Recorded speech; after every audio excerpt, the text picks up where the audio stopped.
The Chinese Communist Party's Congress concluded on Sunday with the set-piece confirmation of Xi Jinping's historic third five-year term in charge. The spotlight was also on the man named as his new second-in-command, Qiang. A loyalist to Mr. Xi, he is now on track to become premier and tasked with managing the world's second-largest economy. Meanwhile, on Monday, China released a set of economic figures which had been postponed from the previous week. China's economy faces a number of challenges at home and abroad, including Beijing's zero-COVID policies and the trade conflict with the US. What have we learned about the state of the country's economy over the last week?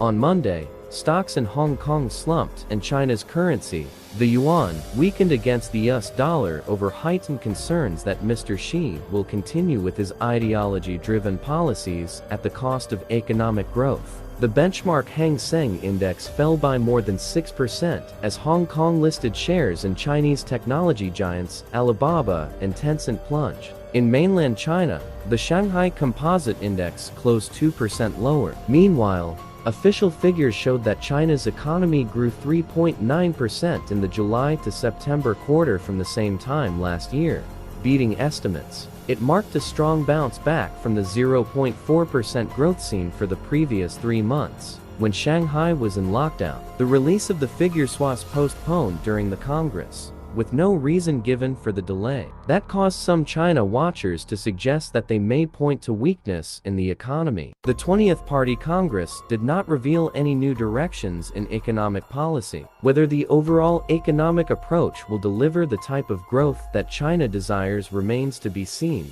Bert Hoffman from the National University of Singapore's East Asian Institute told the BBC. However, while the latest growth figures may seem high compared to most Western economies, they are far below the rate of expansion China has seen for decades, and still some way off the 5.5% 2022 target set in March. Since then, the Politburo, the ruling Chinese Communist Party's top policy-making body, has signaled that it may miss that target after major cities were put into full or partial lockdowns. Some observers say Mr. Xi's picks for the Politburo Standing Committee, China's equivalent of a presidential cabinet, showed that he prizes loyalty over expertise and experience. His choice for the new second-in-command of the party was Qiang. He is expected to become China's premier next year and take on the role of managing China's economy, even though he does not have any working experience in the central government. Qiang is also just 5 years away from the customary retirement age of top Chinese leaders. However, he has been closely involved in managing the local economies of Zhejiang province and Shanghai, and played a key role in the setup of a massive Tesla factory in Shanghai. Keeping that in mind, Qiang would actually be a perfect candidate for the job. He is also a strong supporter of President Xi. That means the decision-making process will probably be way more efficient than before, given that those decisions are the correct ones, Dan Wang, chief economist at Hang Seng Bank China, said. Nick Marro from the Economist Intelligence Unit (EIU) said, "The dilution of that previously balanced relationship between the premier and the president will continue under Xi's third term. But the erosion of these internal checks and balances will worsen the risks and consequences of policy drift." The premier is second in command of China's ruling Communist Party. They play a major role in managing the economy by co-ordinating the work of government ministries and the central bank. Qiang's predecessor, Keqiang, who is viewed to be a more moderate voice, has been in the position for close to a decade and is now expected to retire after his current term expires next March. Before the Congress, there were hopes that China could ease its strict zero-COVID policy, which has hampered economic growth.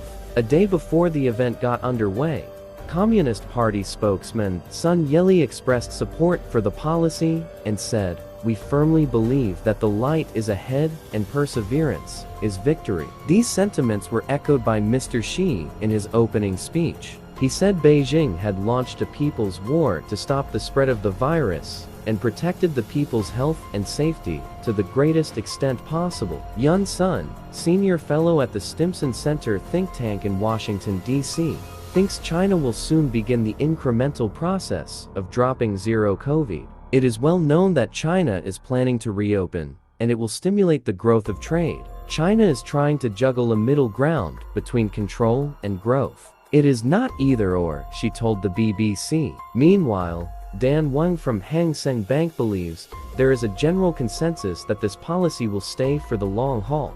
For the Chinese government, there is pretty much no tolerance to see a higher than zero death rate that is directly caused by COVID, she said. There have also been growing concerns that China would move to close itself off from the global economy. One of the largest hurdles China faces is its fraying relations with the US, Mr. Marro from the EIU said. The recent US export controls pose an existential crisis, not only to China's technology ambitions, but also parts of its domestic tech sector. It will be hard for China to surmount these challenges, given that many of these tie to fundamental differences around human rights and democratic values, he added. Clearly, with the challenges ahead, the economic management team for Xi's next term needs to be highly competent and experienced in economic management and reforms, Mr. Hoffman said. However, speaking on Sunday, Mr. Xi said his country was committed to remain open to international trade.